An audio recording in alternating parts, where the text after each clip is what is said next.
This channel does not promote any violence, harmful, or illegal activities. All content provided by this channel is meant for an educational and information purpose only. আমি ঋতব্রত ভট্টাচার্য আর আপনারা দেখছেন আর plus নিউজে দুই রাজ্যের ভোটের ফল অত্যন্ত গুরুত্বপূর্ণ। একদিকে উৎসব চলে এসেছে, অন্যদিকে তিলোত্তমার জন্য মুখরিত অর্থাৎ প্রতিবাদে মুখরিত শহর কলকাতা। আর তার মধ্যেই দুই রাজ্যের ভোটের ফল কোথাও খুব গুরুত্বপূর্ণ শুধুমাত্র দুটি রাজ্যের ক্ষেত্রে নয়, অনেকে বলছেন জম্মু কাশ্মীরের ভোটের ফলাফল গুরুত্বপূর্ণ গোটা উপমহাদেশে। বৈদেশিক নীতির ক্ষেত্রেও অত্যন্ত গুরুত্বপূর্ণ দেশের কেন্দ্র সরকারের পক্ষে। তার কারণ বিভিন্ন নীতি, যেই নীতিগুলো প্রয়োগ করেছেন এবং করতে চলেছে দেশের সরকার অর্থাৎ ভারত সরকার, তা জম্মু কাশ্মীরে কি ফলাফল, সেই ফলাফলের ওপর তার প্রভাব পড়তে পারে। আমরা জানি জম্মু কাশ্মীর শুধুমাত্র জম্মু কাশ্মীরের ভোটের ফলাফল নয়, একটি ভূখণ্ড বা একটি ভারতবর্ষের অবিচ্ছেদ্য অংশ রাজ্যের ফলাফল নয়। আসলে জম্মু কাশ্মীরে যা ঘটছে তা গোটা দেশের পক্ষে অত্যন্ত গুরুত্বপূর্ণ। অন্যদিকে হরিয়ানাও খুব গুরুত্বপূর্ণ, তার কারণ অনেকেই ধরে নিয়েছিলেন হরিয়ানাতে এবার এমন ফলাফল হতে চলেছেন যেখানে ভারতীয় জনতা পার্টি বেকায়দায় পড়বে। কিন্তু এখনো পর্যন্ত সকালবেলা থেকে যে প্রবণতা, হরিয়ানাতে কিন্তু এগিয়ে রয়েছে ভারতীয় জনতা পার্টি। তবে হাড্ডাহাড্ডি লড়াই চলছে, কংগ্রেস এগিয়ে রয়েছে 34টি আসনে এবং আমরা জানি যে হরিয়ানায় ভারতীয় জনতা পার্টি 50টি আসনে এগিয়ে রয়েছে, অত্যন্ত গুরুত্বপূর্ণ। এবং জম্মু কাশ্মীরে আমরা জানি যে কংগ্রেস জোট 52 এবং ভারতীয় জনতা পার্টি সেখানে 26। অনেকে মনে করছেন যে কাশ্মীর এবং জম্মু, সেখানকার মানুষ কি ভাবছেন তার অপরিসীম প্রভাব রয়েছে শুধুমাত্র ভারতীয় রাজনীতিতে নয়, আমাদের বৈদেশিক নীতি নির্ধারণের ক্ষেত্রেও। অন্যদিকে কংগ্রেস এনসিএ জোট এই মুহূর্তে তারাও কিন্তু আমরা জানি যে যেভাবে এগিয়ে রয়েছে, তাতে অনেকে বলছেন যে জনবিন্যাস সহ বিভিন্ন গত 5 বছর ধরে বিভিন্ন ঘটনা এবং কেন্দ্র সরকারের নীতি তার প্রভাব পড়েছে। কংগ্রেস 33টি আসনে হরিয়ানাতে এগিয়ে রয়েছে, আমরা জানি 33 থেকে 34। অন্যদিকে ভারতীয় জনতা পার্টি 50টি আসনে এগিয়ে রয়েছে, কখনো 50, এই মুহূর্তে খবর পাওয়া গেল 52টি আসনে এগিয়ে রয়েছে। সুতরাং একটা কোথাও সকালবেলা থেকে হাড্ডাহাড্ডি লড়াই ছিল। এ বিষয়ে আলোচনা করব। আলোচনার জন্য আমাদের স্টুডিওতে বিশিষ্ট প্যানেলিস্টরা চলে এসেছেন, অত্যন্ত গুরুত্বপূর্ণ। আমার সঙ্গে আছেন মনদীপ মিশ্র, নির্বাচন কৌশলী। মনদীপদা, আপনাকে স্বাগত। ভারতীয় জনতা পার্টির মুখপাত্র তরুণ বিজেপি নেতা প্রীতম দত্ত রয়েছেন। প্রীতম, আপনাকে স্বাগত।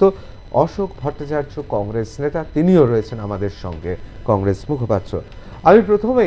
আমি সবার কাছেই চলে যাব। বিশেষ করে আজকের দিনটা অনেকে ভেবেছিল, বিশেষ করে যারা গোটা দেশে বিরোধীদের অর্থাৎ ভারতীয় জনতা পার্টির বিরোধিতা করেন রাজনৈতিকভাবে, তারা অনেকে ভেবেছিলেন বোধহয় আজকে সকালবেলা থেকেই খুব ভালো ফল পাওয়া যাবে, আশান্বিত ছিলেন। তারা কি হতাশ? কি বলবেন অশোক ভট্টাচার্য? না, হতাশার তো এখানে কোনো কারণ নেই।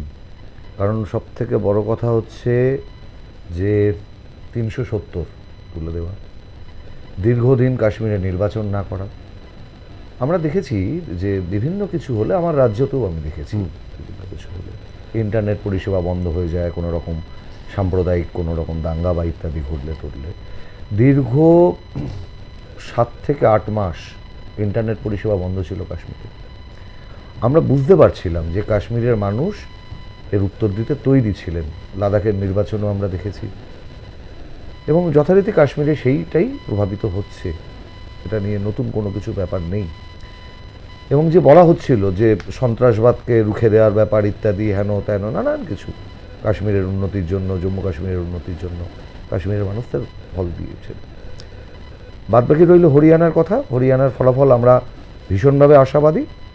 আপনাদের কাছে জানি না রিপোর্ট আছে কিনা, সকলের কাছেই আছে এই রিপোর্ট, যে 7টি আসনে এখনো অবধি বিজেপি 1000-এর কম ভোটে এগিয়ে রয়েছে এবং 5টি আসনে 1300-র কম ভোটে এগিয়ে রয়েছে। আমি এইমাত্র রিপোর্টটা পেলাম। তো সব থেকে বড় কথা এটা নয়, যেটা আমরা খুব স্পষ্টভাবে বলছি, কোনো ঢাকঢাক গুড়গুড়ের ব্যাপার নেই, দলের কথা। জয়রাম রমেশ একটু আগে টুইট করেছেন, জাস্ট একটু আগে টুইট করেছেন, মানে 11:40 টুইট, আপনি দেখে নিতে পারেন।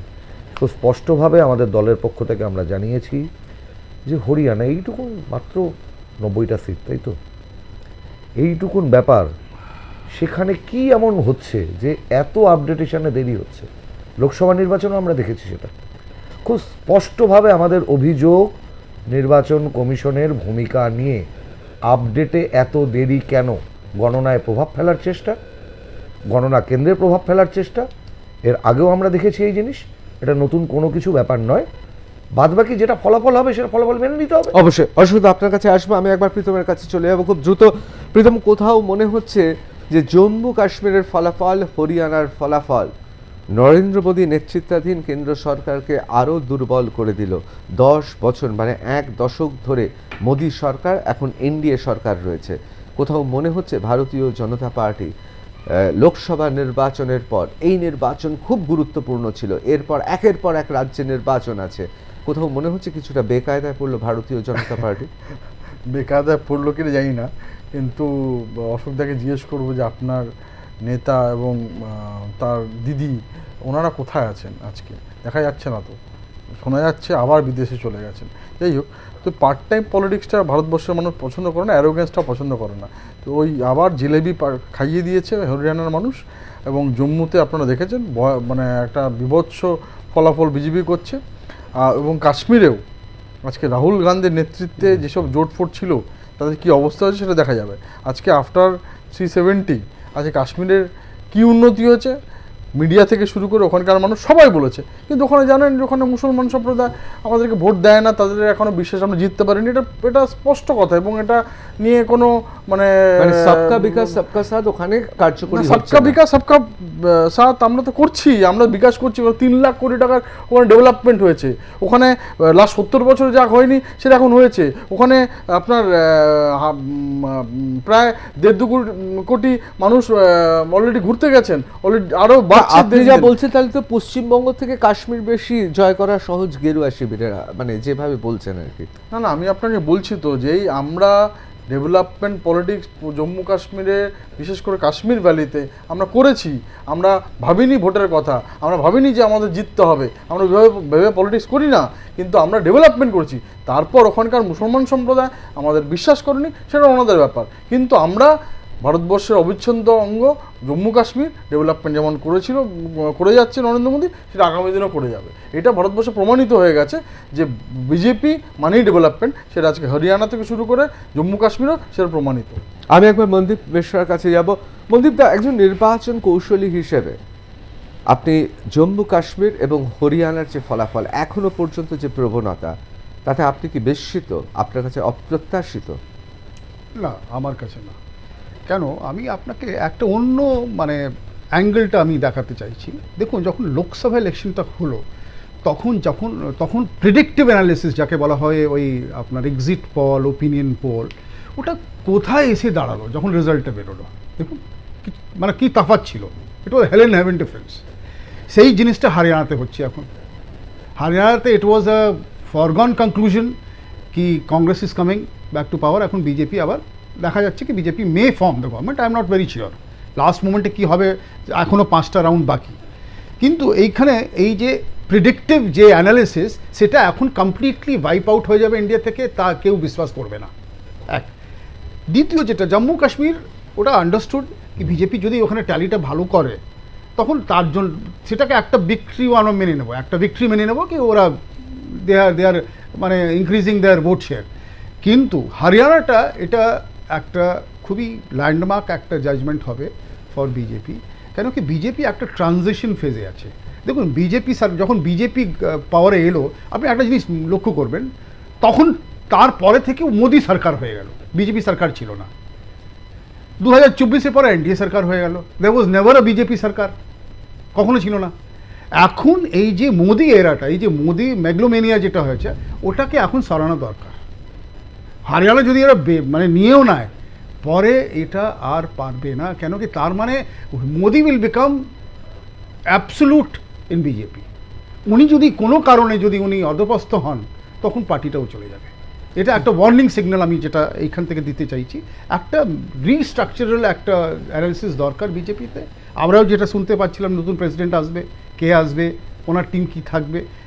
আর হরিয়ানাতে I am still very hopeful, ওটা খুবই টাফ ফাইট একটা হবে। 5 সিটের থেকে 6 সিটের অন্তরে সরকারটা গঠন হবে। I am still in favour of Congress, not BJP. আমি একবার চলে যাবো প্রীতমের কাছে, কারণ প্রীতম যে কথা বললেন তাতে তো খুব চিন্তার বিষয়। কারণ নরেন্দ্র মোদী এই মুহূর্তে ভারতীয় জনতা পার্টির শুধুমাত্র পোস্টার বয় বললে বোধহয় একটু ছোট করা হবে, আন্ডারস্টেটমেন্ট হবে। আমার বক্তব্য হচ্ছে নরেন্দ্র মোদী ছাড়া ভারতীয় জনতা পার্টির আর কারোর মুখ নেই। সেক্ষেত্রে হরিয়ানা এবং জম্মু কাশ্মীরের ফলাফল এবং তারপরেই আরও অনেকগুলি রাজ্যে নির্বাচন আছে, কোথাও কি তাহলে ভারতীয় জনতা পার্টিকে, শীর্ষ নেতৃত্বকে এবার বিকল্প কোনো কৌশল ভাবতে হবে? কারণ মনদীপ মিশ্রা যা বললেন তাতে তো কপালে ভাঁজ পড়ার কথা আপনার। দেখুন, কপালে ভাঁজ পড়বে না কার পড়বে আমরা জানি না, কিন্তু কথাটা হচ্ছে যে ভারতবর্ষের মানুষ তো ম্যান্ডেট দিচ্ছেন এবং নরেন্দ্র মোদীকে সামনে রেখেই এনডিএ 2024-এ লড়েছিল, এখনও লড়ছে, আগামী দিনেও লড়বে। কিন্তু আজকে দেখুন, যতদিন নরেন্দ্র মোদী হেলম অফ অ্যাফেয়ার্সে আছেন, উনি আজকে ভারতবর্ষকে একটা নতুন জায়গায় নিয়ে গেছেন। এটা মানে আপনার অনস্বীকার্য। আজকে দেখুন, উনি নরেন্দ্র মোদী আমাদের পোস্টার বয় ছিল, আছে এবং আগামী দিনেও থাকবে যতদিন উনি চাইবেন। তার কারণ হচ্ছে উনি আজকে ভারতবর্ষকে ডেভেলপমেন্টে আজকে কোন জায়গায় নিয়ে গেছেন সেটা আমরা সবাই দেখতে পাচ্ছি। তো সুতরাং শুধু হেড পলিটিক্স, এই আজকে দেখুন না, আজকে আমাদের সরকার করতে চলেছে হরিয়ানাতে এবং সেটা রেকর্ড হবে। তা কোনো দল 3 বার কনজিকিউটিভভাবে হ্যাট্রিক হরিয়ানাতে করতে চলেছে আবার বিজেপি। তার কারণ হচ্ছে ডেভেলপমেন্ট। আপনারা আমাদের একটা ছোট্ট আমি উদাহরণ দিই, 5000 একর ল্যান্ড লাস্ট 3 বছরে আপনার এনক্রোচমেন্ট থেকে বিজেপি সরকার বার করেছে। তো সুতরাং এই যে ছোটো ছোটো জিনিসগুলো, ওখানে আজকে ভারতবর্ষের 50% অটোমোবাইল হরিয়ানাতে তৈরি হয়। আজকে আমরা যে অ্যাপ্লায়েন্স ইউজ করি সেগুলো ওখানে তৈরি হয়। আজকে যে আমরা বাইক চড়ি সেগুলো ওখানে তৈরি হয়। তো সুতরাং ডেভেলপমেন্ট পলিটিক্স থেকে শুরু করে আজকে প্রত্যেকটা জিনিস, প্রত্যেকটা মাইক্রো আপনার ডেভেলপমেন্ট সেটা বিজেপি করেছে এবং তার ম্যান্ডেট আমরা পেতে চলেছি। Same with Jammu Kashmir. আজকে জম্মু কাশ্মীরে যেই ডেভেলপমেন্টটা আমরা করেছি তার ফল আমাদের জম্মু দিচ্ছে। আবারও আমাদের বলেছি যে মুসলমান সম্প্রদায়কে আমরা বোঝাতে এখনও পারিনি, সেই জন্য ওনারা কাশ্মীরে ভোট দিচ্ছেন। কিন্তু কাশ্মীরে মানে আপনিও জানেন যে ডেভেলপমেন্টের লেভেলটা কোন জায়গায় গেছে। আজকে কিন্তু আর কোনো স্টোন প্ল্যান্টিং হয় না, ওখানে আজ স্টোন প্ল্যান্টিং ইকুয়াল টু 0 হয়ে গেছে। তো সুতরাং যে স্ট্যাটিস্টিক্স আপনারা নিয়ে মিডিয়া বিচার করে, সেটা যদি বিচার করেন দেখবেন যে ভারতবর্ষে ডেভেলপমেন্ট বিজেপি করছে এবং আমরা সেই জন্যই পার্টি উইথ ডিফারেন্স বলে থাকি। অবশ্যই আমি একবার অশোকদার কাছে যাবো। অশোকদা, কোথাও কি মনে হচ্ছে হরিয়ানায় এই যে কুস্তিগির, তাদের ওপর যে অবিচার, বঞ্চনা, যন্ত্রণার কথা তারা বলেছিলেন, গোটা দেশ শুনেছিল এবং এটা তো অস্বীকার করতে পারবো না যে মানুষের খারাপ লেগেছিল যে এই ধরনের ঘটনা আমাদের কুস্তিগির। এবং হরিয়ানাতে কুস্তি কিন্তু মানে একটা আলাদা জায়গা, একটা আলাদা আবেগ। তো এসব আবেগ কোনো কিছুই কাজে লাগলো না, কি মনে হচ্ছে? দেখুন, এটা আপনি খুব একটা ভালো প্রশ্ন করেছেন। কিন্তু তার দীর্ঘদিনের সাংবাদিকতার মানে জীবন আপনার, আমি জানি অনেক দিন ধরে। কিন্তু প্রশ্নটা হচ্ছে যে আমি একটু ব্যাক ক্যালকুলেশনে যদি আসি তাহলে আলোচনাটা খুব গভীরে যেতে পারবো আমরা। ধরুন পার্ক স্ট্রিট ঘটেছে, ধরুন কামদুনি ঘটেছে, ধরুন সন্দেশখালি ঘটেছে, ঘটলো তো সন্দেশখালি, অস্বীকারের তো জায়গা নেই। ভোটের রেজাল্টে তার প্রভাব পেয়েছেন, তার মানে কি সন্দেশখালি ঘটেনি? হাতরাসে বিজেপি জিতেছে, তাহলে কি হাতরাস ঘটেনি? ঠিক একই ব্যাপার হরিয়ানাতে। তার মানে কি হয়, সংসদীয় রাজনীতিতে নাম্বারটা প্রধান। কিন্তু একটা অদ্ভুত ব্যাপার, এই ফলটা কিন্তু আজ না হলে কাল আরএসএস বিজেপি পাবে হাতে হাতে। একটু আগে বিজেপি বলছিল ভাই প্রীতম যে কথাটা বলছিল, আচ্ছা আমি কখনো এইভাবে বিচার করব বলুন তো? মানে একটা ভোট হলো, ধরুন এটা কোন বিধানসভায় পড়ছে? পার্ক স্ট্রিটটা কোন বিধানসভা? চৌরঙ্গি। চৌরঙ্গি বিধানসভাতে ধরুন তৃণমূল জিতেছে। আমি বলবো মির্জা গালিব স্ট্রিটে তৃণমূল এগিয়েছিল।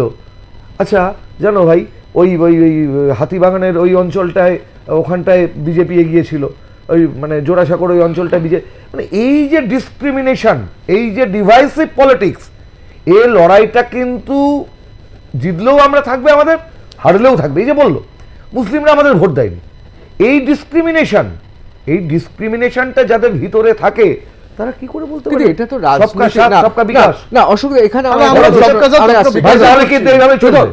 প্রীতম আমি আমি আসছি। তোমার মাঝে না, বলিনি। কিন্তু অশোক দা আলোচনাটা অশোক চালিয়ে দা দাও। শেষ করে দিন। অশোক দা আমার discrimination অশোক দা শেষ হয়ে গেছে। অশোক দা এম.এন. শ্রীনিবাসনের একটা বই আমরা পড়েছি, সবাই পড়েছি, যে এই যে জাতপাতের ভিত্তিতে আমাদের ভারতীয় সমাজ বিভিন্ন সময় বিভক্ত হয়েছে, তার জন্য অনেকগুলো নেতিবাচক প্রভাব পড়েছে, এই বিষয়ে কোনো সন্দেহ নেই। সামাজিকভাবে সমাজতত্ত্বে এ নিয়ে বিশ্লেষণও হয়েছে। হরিয়ানার ক্ষেত্রে কি তাহলে ধরে নেব যে বিভিন্ন সম্প্রদায় বিভিন্ন জাতপাতের প্রশ্নে বঞ্চনা, গঞ্জনা, এমনকি কুস্তির মতো আবেগ হরিয়ানাতে, হরিয়ানাতে তো কুস্তি একটা আবেগ, বাংলায় যদি ফুটবল হয় তাহলে হরিয়ানায় কুস্তি একটা আবেগ। তাদের যে যন্ত্রণা মুখর যে মুখ, তাদের যে কথা আমরা শুনেছি, তাহলে জাতপাত বিভিন্নভাবে এই বর্ণভেদ এগুলোকে ছাপিয়ে যেতে পারলো না? মানুষের উচ্ছ্বাস, মানুষের আবেগ, মানুষের কান্না, সমস্ত কিছু ম্লান হয়ে যাচ্ছে। দেখুন, শুধু ব্যাপারটা এটা নয়, কৃষক আন্দোলন আপনি সেটা তো অস্বীকার করতে পারেন না। কৃষক অবশ্যই, আন্দোলন, আমি ওটা আসছি না। যে আন্দোলনটা নাড়িয়ে দিয়েছে ভারতবর্ষকে, এবং রাহুল গান্ধী বলেছিলেন যে প্রধানমন্ত্রীকে ক্ষমা চাইতে, এবং প্রধানমন্ত্রী ক্ষমা চেয়েছেন অন রেকর্ড। মানে আমি বলছি বলে না, আপনি বলছে বলে নয়, প্রধানমন্ত্রী ক্ষমা চেয়েছেন, প্রকাশ্যে ক্ষমা চেয়েছেন কৃষকদের কাছ থেকে। এবং ওই যে কালা আইন, কিন্তু প্রশ্নটা এই জায়গাটাতে ঋতদা, যে আবার দাঁড়িয়ে বলছি, এখনো অনেকগুলো রাউন্ড গণনা বাকি রয়েছে।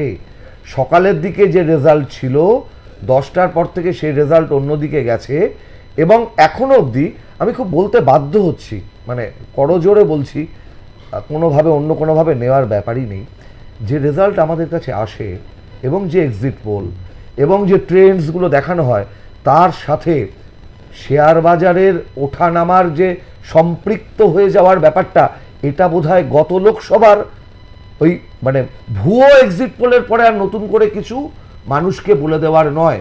এবং আপনি জানেন, এর আগে প্রতিটা নির্বাচনে হয়েছে, ট্রেন্ডসটা দেখানো হয় একরকম, শেষে গিয়ে ইসিআই রেজাল্ট অন্যরকম দেখায়। মানে ECI এখনো তাহলে অশোক না, ভট্টাচার্য এখনো আশাবাদী? শুধু নয়, আমরা দল থেকে আশাবাদী। আমি যেটা উনি বলছিলেন, দেখুন, ওনার সাথে আমার আজকে প্রথম মুখোমুখি হলো। আমি সত্যি দীর্ঘদিন কোনোদিন, মানে এতদিন প্যানেলিস্ট আমার জীবনে ওনার সাথে কোনোদিন মুখোমুখি হয়নি।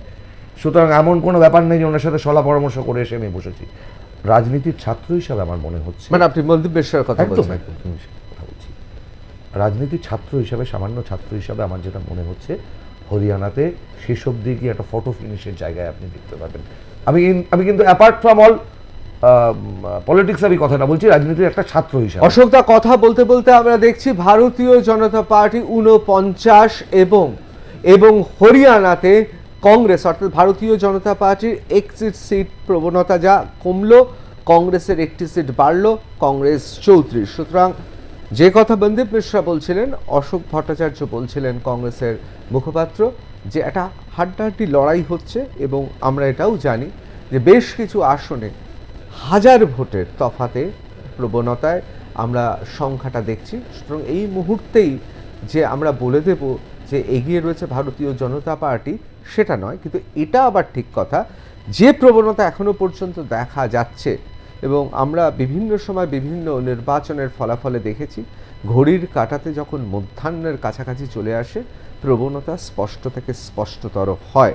সুতরাং যে প্রবণতা আমরা দেখছি, এই মুহূর্তে শেষ যে আপডেট আপনাদের দেখাচ্ছি, এটা কোথাও হয়তো সাধারণ ক্ষেত্রে কোথাও হয়তো এদিকেই এগোচ্ছে বলে মনে করা হয়, কিন্তু এটাই চূড়ান্ত ভাবাটা ভুল হবে, এবং এটা আমি অস্বীকার করতে পারবো না। গত লোকসভা নির্বাচনেও আমরা দেখেছি বিভিন্ন সময় ফলাফল প্রথম দিকে যা আসছিল এবং পরবর্তীকালে যা হয়েছে তার মধ্যে একটা ফারাক ছিল। আমি একবার প্রীতমের কাছে চলে যাব। প্রীতম, কোথাও কি মনে হচ্ছে যে কথা আমরা যে আলোচনাটা করছিলাম হরিয়ানার ক্ষেত্রে, মানে আমি শুধুমাত্র কেন্দ্র সরকারকে বলবো না, মোঘল সম্রাটকেও একসময় নাজেহাল করে দিয়েছিল এই কৃষকরা, বিভিন্ন জায়গার কৃষকরা, তার মধ্যে হরিয়ানার কৃষকরাও ছিল। দিল্লিতে কথা বলতে বলতে ভারতীয় জনতা পার্টি হরিয়ানায় 48-এ পৌঁছেছে। সুতরাং বুঝতেই পাচ্ছেন আরও একটি সিট কমেছে হরিয়ানাতে প্রবণতার ক্ষেত্রে। এখন এই সর্বশেষ খবর 48 হয়েছে, অর্থাৎ 48টি আসনে এগিয়ে রয়েছে, এবং ভারতীয় জনতা পার্টি আমরা 52, সেখান থেকে 51, 50 হয়ে এখন 49 দেখাচ্ছে, কিন্তু এই মুহূর্তে সর্বশেষ খবর পিসিআর থেকে এসেছে 48 হয়েছে। আমি একবার প্রীতমকে জিজ্ঞেস করবো, প্রীতম তাহলে কি কোথাও কি তাহলে হরিয়ানা গোবলয় তো শুধু নয়, ভারতবর্ষের আর্যাবর্তের মানে উত্তর ভারতে এই নির্বাচনের ফলাফলের কোথাও কি একটা গোটা আর্যাবর্তের অর্থাৎ উত্তর ভারতের কি মানুষ ভাবছেন তার প্রতিফলন পাবো? একদম দাদা, দেখো বারবার মানুষকে ভুল বোঝানো যায় না, একবার হয়তো বোঝানো যায়। খাটাখাট রাজনীতি হরিয়ানাতে চলেনি। হরিয়ানাতে কংগ্রেস যেটা করতে পেরেছিল কিছু জায়গায়, ইউপিতে আপনার কাস্টে বিভক্ত করা, খাটাখাটভাবে সব কিছু করে দেবেন, খাটাখাটভাবে করে দেবেন, পুরো এক্সট্রে করে দেবেন, এক্সট্রে করে রাহুল গান্ধী পুরো কাস্টে ভাগ করে দেবেন। তো সেগুলো ওখানকার মানুষ বুঝতে পেরেছে যে এটা ডিভাইড অ্যান্ড রুল পলিসি যেটা ইংরেজ করে গেছে, সেম জিনিসটা কংগ্রেস নিয়ে চলেছে, সেটা করতে চলেছে। সেটা মানুষ বুঝতে পেরেছে দেখি আজকে ভারতবর্ষের বিজেপিকে ডেভেলপমেন্ট পলিটিক্সের জন্য ওখানে মানুষ ভোট দিয়েছে। অবশ্যই আমরা একবার চলে যাব এই মুহূর্তের সর্বশেষ ব্রেকিং নিউজ। আপনাদের আমরা প্রতিটি খবর দেখাবো। নবম রাউন্ডের গণনা শেষে জুলনা এগিয়ে রয়েছে এবং 4130 ভোটে এগিয়ে রয়েছে আমরা দেখতে পাচ্ছি বিনেশ ফোকত, এবং দ্বিতীয় স্থানে যোগেশ কুমার রয়েছেন এবং তৃতীয় এবং চতুর্থ স্থানে রয়েছে INLT এবং জেজেপির প্রার্থীরা, এবং পঞ্চম স্থানে রয়েছেন আম আদমি পার্টির যিনি প্রার্থী তিনি। অত্যন্ত গুরুত্বপূর্ণ তো বটেই, এবং তার পাশাপাশি আপনারা দেখে নিন, কারণ আমাদের এই আসনের দিকে সবার চোখ রয়েছে, কারণ বিনেশ ফোগত ধরেই নেওয়া হয় যে তিনি জুলনায় কি করলেন তার থেকেও গুরুত্বপূর্ণ তার তাই না এগিয়ে থাকাটা, তার কারণ কোথাও কংগ্রেসে একটা নতুন হাওয়া হরিয়ানাতে যারা বয়ে নিয়ে গেছে এবং শীর্ষ কংগ্রেস নেতৃত্ব যার উপর সবচেয়ে বেশি ভরসা রেখেছিলেন তার নামই হচ্ছে বিনেশ ফোগত, এবং সেই জায়গাতে দাঁড়িয়ে তিনি 4130 ভোটে এগিয়ে রয়েছেন। দ্বিতীয় স্থানে রয়েছেন যোগেশ কুমার এবং তৃতীয় চতুর্থ স্থানে রয়েছে INLT এবং জেপিপি, এবং আম আদমি পঞ্চম স্থানে রয়েছেন। এটা হরিয়ানায়। মনে রাখতে হবে যে হরিয়ানায় আম আদমি পার্টি তারা কত শতাংশ ভোট পেল এবং তাদের স্থানটা কি খুব গুরুত্বপূর্ণ সর্বভারতীয় রাজনীতির ক্ষেত্রে। এটা আমরা যেমন দেখলাম, এবং এর পাশাপাশি আপনাদের জানিয়ে রাখি যে প্রতি মুহূর্তের আপডেট আপনারা R+ নিউজে দেখবেন, এবং দুটি রাজ্যের অত্যন্ত গুরুত্বপূর্ণ তাৎপর্যপূর্ণ জাতীয় ক্ষেত্রে এবং সেই রাজ্যের ক্ষেত্রে তার ফলাফল আপনাদের আমরা দেখাবো। এবং আমরা জানি যে বিভিন্ন জায়গায় যে সমস্ত খবর আসছে তা আমরা সরাসরি আপনাদের দেখাবো। জুলনায় কিন্তু এগিয়ে রয়েছেন বিনেশ ফোগত, অত্যন্ত গুরুত্বপূর্ণ। আরও একটি খবর, সেই খবর সরাসরি জম্মু কাশ্মীর থেকে আপনাদের জানাবো, অত্যন্ত গুরুত্বপূর্ণ সেই খবরও। সেখানে ফল ঘোষণার আগেই পরাজয় স্বীকার করে নিলেন ইলতিজা মুফতি, অর্থাৎ মেহবুবা মুফতির মেয়ে ইলতিজা মুফতি, এবং এই আসনে পিছিয়ে ছিলেন ইলতিফা মুফতি, এবং তিনি 4300 ভোটে পিছিয়ে ছিলেন। জনগণের রায় তিনি মেনে নিচ্ছেন, এবং সোশ্যাল মিডিয়ায় ইলতিজা তিনি লিখে পরাজয় স্বীকার করেছেন। শ্রীগুফওয়ারা বিজবেহরা এই আসনে তিনি পিছিয়ে ছিলেন এবং সামাজিক মাধ্যমে তিনি পরাজয় স্বীকার করে নিলেন। আমরা জানি যে মুফতি এই পদবিটা অত্যন্ত গুরুত্বপূর্ণ, তার কারণ বিভিন্ন ঐতিহাসিক কারণ রয়েছে। কাশ্মীরের বিভিন্ন সময় মুফতি পরিবার তারা ওতপ্রোতভাবে জড়িয়ে রয়েছে। সেই পরিবারে মেহবুবা মুফতির মেয়ে ইলতিজা মুফতি তিনি সামাজিক মাধ্যমে পরাজয় তিনি হার স্বীকার করে নিয়েছেন। অভিনব বলতেই হয়, এবং জনগণের রায় তিনি মেনে নিচ্ছেন, এবং সাধারণ ক্ষেত্রে সামাজিক মাধ্যমে এই রকমভাবে পরাজয় স্বীকার করে নেওয়া খুব গুরুত্বপূর্ণ। হয়তো এর পেছনে আবেগ রয়েছে, আমি এই বিষয়ে যাব। কথা প্রসঙ্গে আপনাদের জানিয়ে রাখি, কংগ্রেসের মুখপাত্র কংগ্রেস নেতা অশোক ভট্টাচার্য তিনি কিছুক্ষণ আগে এক্স হ্যান্ডেলে একটি টুইটের কথা বলেছেন। সে টুইটটাও জাতীয় রাজনৈতিক ক্ষেত্রেও খুব গুরুত্বপূর্ণ। তার কারণ লোকসভা নির্বাচনেও আমরা এই প্রভাব দেখেছি। আপনাদের একবার শুধু পর্দায় চোখ রাখতে বলবো জয়রাম রমেশের অত্যন্ত তাৎপর্যপূর্ণ এই টুইট, অর্থাৎ এক্স হ্যান্ডেলে তিনি যা লিখেছেন, এবং সেখানে স্পষ্টতই লোকসভা নির্বাচনের ক্ষেত্রে যে ছায়া দেখা গিয়েছিল, অনেকে বিস্ময় প্রকাশ করেছিলেন, হরিয়ানার ক্ষেত্রে অনেকটা কি সেই ছায়া, প্রলম্বিত ছায়া আমরা দেখতে পাচ্ছি। গণনা প্রক্রিয়ার যে আপডেটগুলো হয়, সেই আপডেটগুলো এত পরে কেন, রহস্যজনক কোন কারণ রয়েছেন, সেই কথাই কিন্তু জয়রাম রমেশ লিখেছেন, অত্যন্ত গুরুত্বপূর্ণ। আমরা এই প্রসঙ্গে একটু আলোচনা আমাদের করতেই হবে। আমি সরাসরি চলে যাব আমি নির্বাচন কৌশলী মনদীপ মিশ্রার কাছে। মনদীপদা, ফলাফলের ক্ষেত্রে পশ্চিমবাংলা ছাড়া অন্যান্য কোনো জায়গাতেই সাধারণত এই রকমভাবে বিতর্ক হয় না, কিন্তু এটাও আবার ঠিক কথা, যে কথা অশোকদা বলছিলেন যে বিভিন্ন সময় শেয়ার মার্কেটের ওঠা পড়া সব কিছু তো নির্ভর করে নির্বাচন ফলাফলের দিনের সকালবেলা।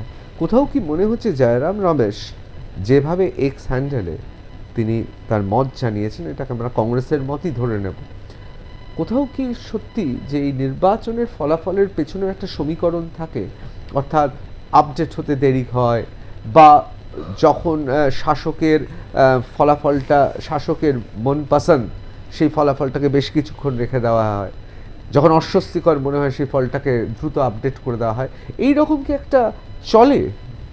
দেখুন, ঠিক সঠিক বলা যাবে না, বাট যাকে বলা হয়, আমাদের ইংরেজিতে একটা কথা বলা হয় কি, the devil is in between the lines. দেখুন, একটা ট্রেন্ড দেখবেন, লোকসভা যখন আমাদের ইলেকশনটা হলো, তখন একটা মানে খুবই যাকে বলা হয় আনএক্সপেক্টেড একটা মানে প্রেসে কোট দিয়েছিলেন আমাদের হোম মিনিস্টার, কি 4 তারিখে কি হবে আপনি দেখবেন, কাহা জায়গা শেয়ার মার্কেট। আমাদের প্রাইম মিনিস্টারও বলেছিলেন। জানেন কি হলো? পুরো এক্সিট পোল দেখাচ্ছিল 400 পার, 380 পার। প্রাইম মিনিস্টার বলে দিলেন, হোম মিনিস্টার বলে দিলেন। এখন যারা ইনভেস্টর তারা বিশ্বাস করে কত টাকা নিবেশ করলো, তারপরে কি হলো, 1,17,00,000 টাকা হাওয়া হয়ে গেল।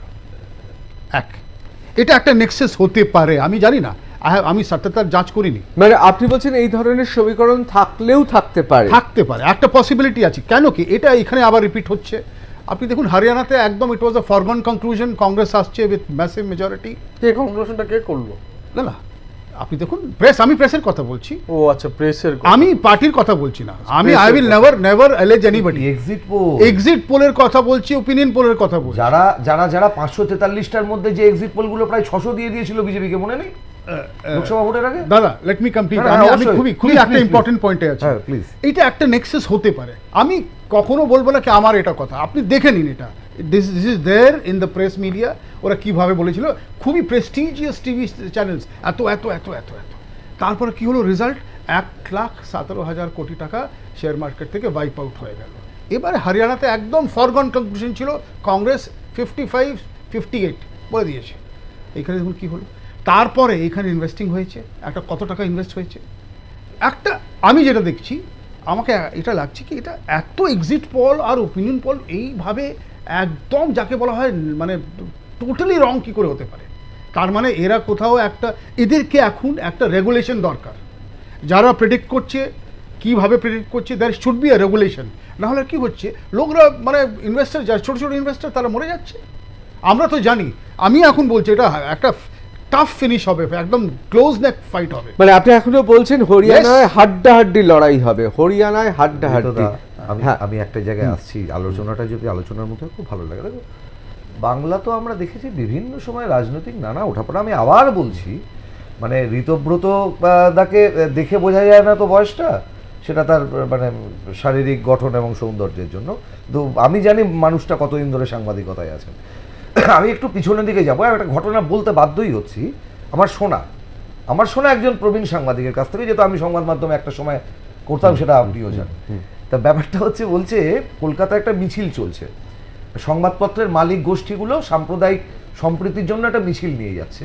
সবাই বলছে হিন্দু মুসলিম দাঙ্গা, হিন্দু মুসলিম ভাই ভাই, দাঙ্গা নয় শান্তি চাই, স্লোগান উঠছে। এই স্লোগান দিতে দিতে একটা মানুষ খুব ক্ষীণ স্বরে বলছেন তবুও বোনাসের দাবিতে লড়বো, তবুও মালিক পক্ষের বিরুদ্ধে আন্দোলন চলবে, মানে ওই স্লোগানের সাথে সাথে আরেকটা বলছে, তবে লোকেদের ক্ষীণ কণ্ঠে কে বলছে এই কথাটা, সেটার নাম, সে মানুষটার নাম সরোজবাবু। কারণ প্রশ্নটা হচ্ছে এই মেরুদণ্ডটা তো আর নেই এখন। কোনোদিন আপনি শোনেননি, আমরাও শোনেনি, অনেক কিছু শুনেছি, সংবাদপত্র অফিস ঘেরাও এটাও শুনেছি, কিন্তু কোনোদিন এটা শুনিনি যে শাসক গোষ্ঠী হেডলাইন ম্যানেজ করার জন্য ফোন করে। আজকে আমি নাম করে বলছি, আমার তো কোনো ভাব নেই না, কোনো সংবাদ মাধ্যম, আমি তা বলি, সংবাদ মাধ্যম বলছি না, আমি বলছি হীরেন যোশীর ফোন আসে, কোট আনকোট হীরেন যোশী, আমার বলতে কোনো বাধা নেই, হীরেন যোশীর ফোন আসে হেডলাইন ম্যানেজ করার জন্য বড় বড় সংবাদ মাধ্যমের কাছে, এটা একদম ব্ল্যাক অ্যান্ড হোয়াইট। আমি যে কথাটা বলে আপাতত রাখবো, এই মুহূর্তে আমরা চিঠি পাঠিয়েছি ইলেকশন কমিশনকে, আমি স্পষ্ট আপনার মাধ্যমেও সেটা জানাতে চাই। Over the last 2 hours between 9 to 11 am, there has been an unexplained slowdown in updating the result of ECI website. As you can imagine, this allows bad faith across to the Spain narrative and that undermine the process. You can see explains of it already playing out on social media. Our fear is also that such narratives can then be used by these maleficent actors to influence process of where counting is still underway, that is most of the counting entry. অবশ্যই আমি এই বিষয়ে আলোচনায় আসবো। আমি একবার মনদীপদার কাছে যাব, তারপর অবশ্যই প্রীতমের কাছে যাব। মনদীপদা, আমরা বিভিন্ন সময় দেখেছি, পশ্চিমবাংলা এবং বাইরেও দেখেছি, পশ্চিমবাংলার কথা বলছি কারণ আমরা তো এই রাজ্যের, সুতরাং এই রাজ্যটাকে আরও ভালোভাবে আমরা দেখেছি নির্বাচন প্রক্রিয়া। এই যে বিভিন্ন জায়গা থেকে যখন ঝড়ের বেগে খবর আসতে শুরু করে, কোনো রাজনৈতিক দল এগিয়ে গিয়েছে, বিপক্ষের দল অনেক ক্ষেত্রে দেখা যায় কোনো কেন্দ্রে তাদের প্রার্থী জিতছে, কিন্তু ক্রমশ পোলিং এজেন্ট, মানে আমি বলবো কাউন্টিং এজেন্ট, অর্থাৎ দলের যারা কাউন্টিং এজেন্ট, তারা কিন্তু ধীরে ধীরে ফাঁকা হতে থাকে, মানে বুথ ফাঁকা হতে, মানে কাউন্টিং কেন্দ্র ফাঁকা হতে থাকে, কারণ তারা ভাবে সরকারটা তো অন্য দলের চলেই গেছে। এবং যত বেশি, মানে এই ঘটনা কিন্তু ঘটেছে, অস্বীকার করার কোনো জায়গা নেই, যে কোথাও মনে হচ্ছে যে দল জিতছে রাজ্যে, সেই কেন্দ্রে জিতছে বিপক্ষের পার্টি লোক, তারপর যেহেতু রাজ্যের সরকারটা অন্য চলে যাচ্ছে। আমি এটা 2001 থেকে, মানে আমি এটা বাম আমল, তৃণমূল আমল, সব আমলেরই কথা বলছি, ধীরে ধীরে দেখা গেল বিপক্ষের যে প্রার্থী, সে কাউন্টিং এজেন্ট ফাঁকা করে ধীরে ধীরে মানসিক জোরে, এবং সেই সবে স্নায়ুর লড়াই হয়, সেই লড়াইতে বিপক্ষের যে প্রার্থী জিতছিলেন তার কাউন্টিং এজেন্ট সরে গেল এবং ফলাফল পাল্টে গেল। এরকম হয়েছে, শোনা যায়, আমি অভিযোগ বলছি, আমি বলছি না হয়েছে। কোথাও মনে হয় এগুলো একটা স্ট্র্যাটেজি, কাউন্টিং স্ট্র্যাটেজি। দেখুন, কাউন্টিং স্ট্র্যাটেজিতে যাবেন না, আপনাকে একটা পলিটিক্যাল স্ট্র্যাটেজিস্ট ভাবে আমি যেটা দেখি, আমি আপনাকে একটা ছোট্ট এক্সাম্পল দেব, যেটা হচ্ছে আপনার ইউপিতে এইবারে 3rd টাইম কোনো একটা পার্টির সরকারটা গঠন হলো। ইট ওয়াজ আ রেকর্ড, যেটা বললেন রেকর্ড তো, ঠিক তো, যেটা হয়তো ইনি বলছেন হরিয়ানাতে হবে। ওইখানে আমি একটা জিনিস অবজার্ভ করলাম, ওইখানে এই যে আমাদের ওয়াইসি সাহেবের যে পার্টিটা ছিল, তাদের দলে যে উম্মিদওয়ার ক্যান্ডিডেট যারা ছিল, তারা প্রায় 22 ক্যান্ডিডেট 10,000 থেকে বেশি ভোট নিয়ে নিলেন। ওই 10টা সিটে বিজেপি জিতল এক, with the margin which was less than 10,000। 17 seats আমার কাছে রেকর্ড আছে, I am saying it on the camera, যেখানে the margin was less than 10,000, যেখানে মাইক্রো ম্যানেজমেন্ট করা হয়েছিল। দেখুন, ইলেকশন ইজ মাইক্রো ম্যানেজমেন্ট, ঠিক তো। এর মধ্যে যেটা ইনি বলছেন, এটা স্পেসিফিক একটা, কত জায়গায় আমরা দেখেছি যেখানে মল ফাংশন করে গেছে, ইভিএম কোনো কিছু হলো না। ওইখানে আপনি দেখবেন টোটাল ট্যালি ওয়াজ 600, উইনিং ট্যালি ওয়াজ 600। আপনি বুঁদে বুঁদে যাকে বলা হয় না, সাগর ভরে যায়, এক একটা সিট যদি আপনি ম্যানেজ করেন, মাইক্রো ম্যানেজমেন্ট, এটা একটা স্ট্র্যাটেজিক একটা পয়েন্ট। কিন্তু এইখানে আমি যেটা হরিয়ানায় যেটা আমি দেখতে পাচ্ছি, এইখানে দুটো জিনিস বেরোচ্ছে এবারে, ওপিনিয়ন পল, এক্সিট পল ব্যর্থ, এদেরকে রেগুলেশনে আনা উচিত। কেন কি, এটা ডাইরেক্টলি ইনফ্লুয়েন্স করে শেয়ার মার্কেট, কত টাকা চলে যায়। আচ্ছা, কারা ওর থেকে ও করছে, লাভ নিচ্ছে, ওটাও দেখতে হবে। আর এইখানে এটা ম্যানেজ হয় দাদা, যারা ইলেকশন প্রসেসে আছে, যিনি দাদা বললেন, যারা আছেন ওরা জানে কোথায় কি হচ্ছে। যদি ধরুন আপনার ওইখানে ইলেকশন পোলিং এজেন্ট, মানে আপনার কাউন্টিং এজেন্ট যদি চলে যায়, তারপরে যদি মার্জিন 1000 রয়ে যায়, কে রিকাউন্টিং করাবে ওখানে? ও জিনিস আছে এইখানে। আমি this is a photo finish, Haryana will be a photo finish by the end of. আমি ইসিআই রেজাল্ট অনুযায়ী আমি বলছি, মানে বিজেপি এগিয়ে থাকা ব্যাপার। হোডাল কেন্দ্রে বিজেপি এগিয়ে রয়েছে 15 রাউন্ড গণনা, 8 রাউন্ড গণনা শেষে 45 ভোটে। আমি আমার কথা বলছি, ইসিআই রেজাল্ট বলছি। এবং আমি আবার বলছি, একটা ফটো ফিনিশের জায়গায় যাচ্ছে। আরও 4টে কেন্দ্রে এগিয়ে রয়েছে, কোথাও 1000, কোথাও 1213, কোথাও 1312, আরও 4টে কেন্দ্রে। সুতরাং আপনি বলছি এই যে 5টা সিট, আপনি ভাবুন এখান থেকে 5টা কমা মানেটা কি? ইলেকশনের রেজাল্ট তো 5টা কমা মানে 5টা প্লাস ওদিকে।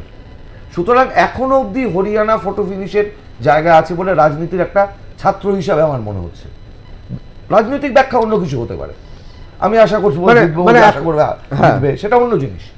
কিন্তু একটা বিশ্লেষণে বসে আমার মনে হচ্ছে যে এখনো অবধি ফটো ফিনিশের জায়গায় রয়েছে। আপনি এখন 45 কি 15 রাউন্ড গণনার মধ্যে 8 রাউন্ড হয়েছে, তার মানে এটা কি অলমোস্ট অর্ধেক বাকি রয়েছে।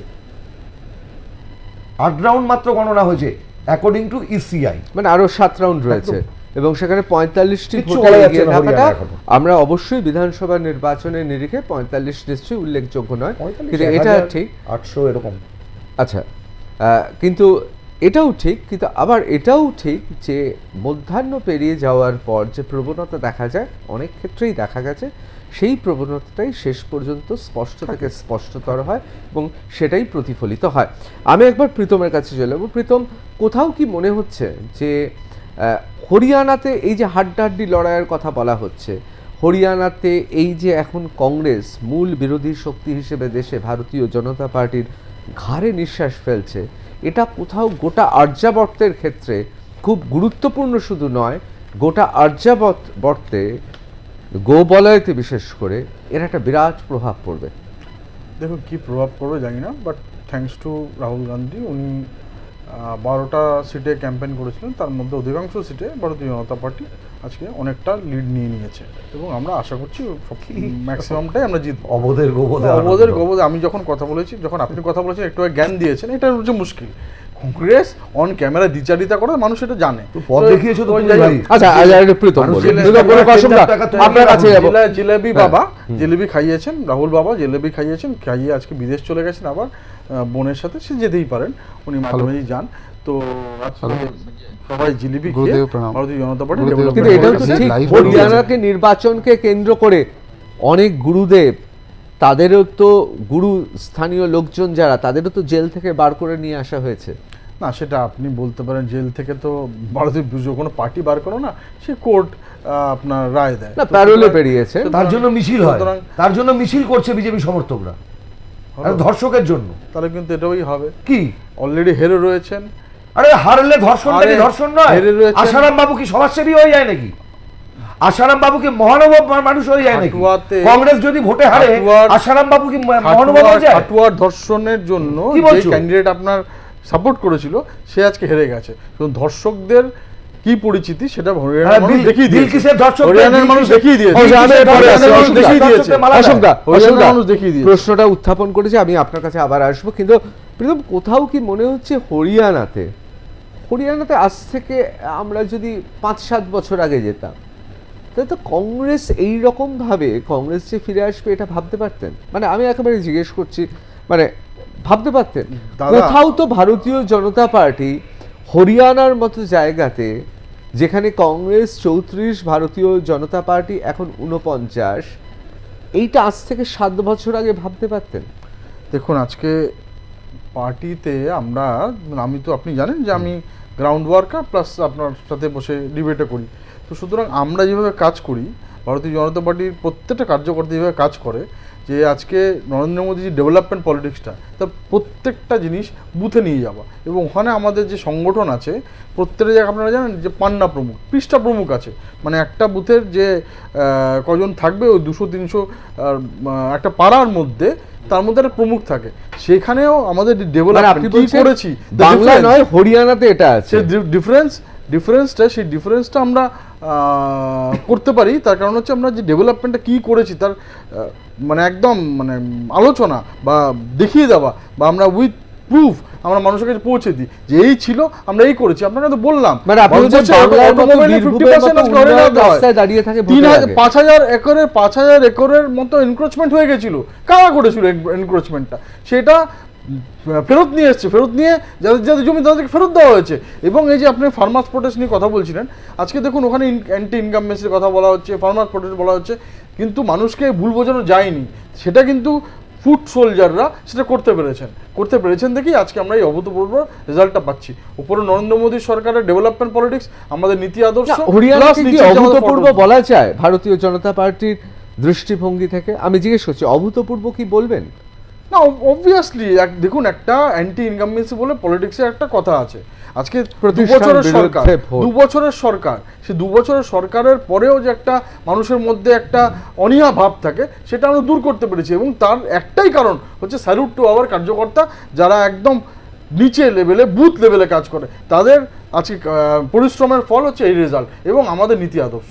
অবশ্যই। আমি একবার অশোকদার কাছে যাবো। অশোকদা, প্রীতমের কথা বা যুক্তিগুলোকে তো উড়িয়ে দেওয়া যায় না, এটা তো ঠিক কথা। ফুট ওয়ার্কার অর্থাৎ একেবারে যারা গ্রাসরুট লেভেলে অর্থাৎ তৃণমূল স্তরে যে সমস্ত রাজনৈতিক কর্মীরা কাজ করেন, তাদের একটা বিরাট ভূমিকা থাকে যে কোনো নির্বাচনে।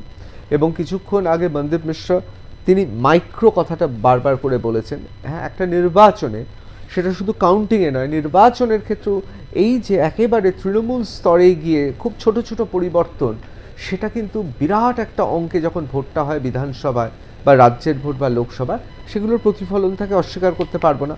কোথাও কি বিনেশ ফোগত বা যেভাবে নতুনভাবে কংগ্রেসকে সাজিয়ে রাজ্যে অর্থাৎ হরিয়ানাতে কংগ্রেসের হাইকমান্ড বা শীর্ষ নেতৃত্ব তারা ভেবেছিলেন এবার একটা দারুণ কিছু পরিবর্তন আসবে, কোথাও কি ভারতীয় জনতা পার্টির এই যে উন্নয়ন বা কৃষকদের আন্দোলনের ফলে ভারতীয় জনতা পার্টি অনুধাবন করেছেন তাদের মধ্যে কি ক্ষোভ রয়েছে, এই যে এনক্রোচমেন্টের কথা বলছিল, এই যে ফিরিয়ে দেওয়া এবং যে কাজগুলো নেওয়া, কোথাও কি মনে হচ্ছে সেই তুলনায় কংগ্রেস অনেক বেশি আবেগে ভেসে গিয়েছিল, ভেবেছিল নতুন একটা জোয়ার না, আসবে?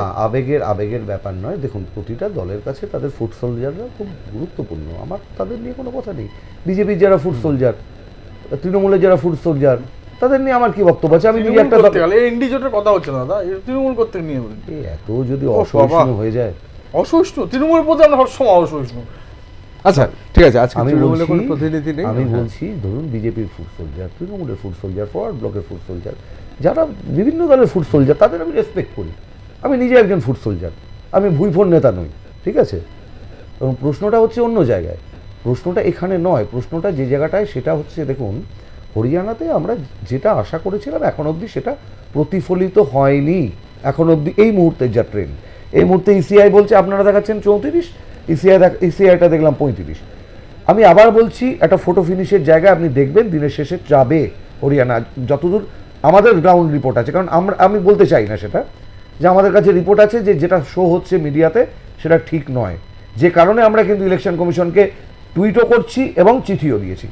আমার কথাটা হচ্ছে এই জায়গাটাতে যে হরিয়ানা তো এর এনক্রোচমেন্টের কথা বলছেন, ভীষণ তো প্রিয়াঙ্কা গান্ধীর স্বামীকে নিয়ে কত কিছু হয়েছিল, রবার্ট ভাদ্রাকে নিয়ে হয়েছিল না? সেই অভিযোগগুলো উইথড্র করে নিয়েছিল হরিয়ানাতে যে সরকার, তার নাম বিজেপি সরকার। যারা কালি লাগিয়েছিল তারাই উইথড্র করেছিল। এবং মতটা 3 নম্বর কথা খুব কানে লাগলো একটা কথা, সব থেকে পবিত্রতম সম্পর্কের নাম ভাই বোনের সম্পর্ক। রাহুল গান্ধী তার বোনকে নিয়ে কোথায় যাবেন, প্রীতম 2-3 বার এখানে দাঁড়িয়ে দাঁড়িয়ে চিৎকার করে বলল। এখন আমার খুব রুচিতে বাঁধে যে কে বিয়ে না করে লিভ টুগেদার করেছে, কে কার বউকে ছেড়ে দিয়েছে, এটা কি রাজনীতির আলোচনা হতে পারে? যাব বাবা, ভাই বোন এটা কোনো রাজনীতি? আমি বললাম এটা কোনো রাজনীতির আলোচনা হয় না তো। আমি বলতে চাই না যে কে, আমি তো আবার বলছি জিতলে থাকতো, কোন প্রধান, জিতলে ওনার মুখ শোনাতো না, কোন হারলে প্রধানমন্ত্রী, খারগে, কোন প্রধানমন্ত্রী, খারগেজির প্রতি দয়া হয়, কোন প্রধানমন্ত্রী কষ্ট হয়। বিয়ে না করে লিভ টুগেদার করেছেন? এটা আমাদের রাজনীতি, আমরা এই রুচির বিরুদ্ধে, আমরা বলতেই চাই না। কোন প্রধানমন্ত্রী একবার হলফনামে স্ত্রীকে রাখেন না পরের বার, এটাও আমরা, এগুলো আমাদের রুচি বিরোধী, এগুলো আমরা বলতে চাই না। আমি যেটা বলতে চাইছি, আপনি যেটা বলছেন যে দেখুন গো বলয়, এই আসল কথাটা হচ্ছে গো বলয়ে আমাদের লড়তে হচ্ছে। আমাদের ফুড সোলজাররা না ঋতদা অনেক কিছু তো দেখলাম দাদা, ক্ষমতায় থাকলে রেজিমেন্টেশন কোন জায়গায় থাকে আর ক্ষমতায় না থাকলে সে রেজিমেন্টেশন নীল হয়ে যায়, এটাও এ রাজ্যেও দেখেছি দাদা। এই বড় বড় আওয়াজ এ রাজ্যেও দেখেছি, ঠিক আছে? স্রোতের বিপরীতে গোবলয়ে এবং সারা ভারতবর্ষে কর্পোরেট ফান্ডিং নীল, আমাদের মিডিয়া আমাদের কথা বলে না, সংসদে আমাদের বলতে দেওয়া হয় না, খবরের কাগজ হেডলাইন হিরেন যোশী ম্যানেজ করেন। এই জায়গায় দাঁড়িয়ে আমাদের লড়তে হচ্ছে। স্রোতের বিপরীতে লড়বে ভাই, তারপরে বলবে বড় বড় কথা। আমাদের স্রোতের বিপরীতে লড়তে হয়। ক্ষমতায় থাকলে অনেক সংগঠন, অনেক রেজিমেন্টেশন, আমি আবার বললাম নাম না করে বলছি, এ রাজ্যেও দেখেছি খুব রেজিমেন্টের দল, ওরে বাবা ডাকি, গাছের পাতা নড়ে না পার্টির নির্দেশ না অনুযায়ী। আজকে কিন্তু নেই। ক্ষমতা অনেক কিছু বলে, আর আজকে ক্ষমতা আপনারা না আছেন থাকলে তাদের অনেক সাথে। কিছু বলে না। এই সুরটা বোধহয় নতুন সভাপতি আসার পর আজকে না, আপনারা না, আছেন নতুন তাদের সাথে। পুরনো নয়, এটা ইতিহাস, এটা ইতিহাস। আমি কিন্তু ইতিহাস, ঠিক। আমি আবার বলছি, আজকে আমি এখানে এই মানসিকতা নিয়ে বসেছি, শুধু দলের কথা নয়, এটা রাজনৈতিক বিশ্লেষণের জায়গা থেকে বসেছি। এই কথাটা আমি আবার বলছি, আমাদের দেখা জিনিস, শুধু এটা প্রবণতা, ভারতবর্ষের প্রবণতা, এ বাংলারও প্রবণতা, ভারতবর্ষের প্রবণতা। হ্যাঁ, বিশাল রেজিমেন্টেশন, ওরে বাবা সংগঠনই শেষ কথা বলে। আজকে ক্ষমতায় থেকে চলে যাবেন, কালকে সংগঠন থাকবে না। আমাদের মতন দলটা এ রাজ্যে 4 দশকের উপরও ক্ষমতার বাইরে, এই রাজ্যে সারা ভারতবর্ষে 2014 পর থেকে বারে বারে আঘাত নেমে এসেছে, বারে বারে আঘাত সব দিক। আমাদের মুখপাত্র, যেটা স্বাধীনতা আন্দোলনের সময় অগ্রণী ভূমিকা নিয়েছে, সেটাকে সিল করে দেওয়া হয়েছে ন্যাশনাল হেরাল্ডের মতন পত্রিকা, সিল করে দেওয়া হচ্ছে তার কার্য দপ্তর, হয়েছে না?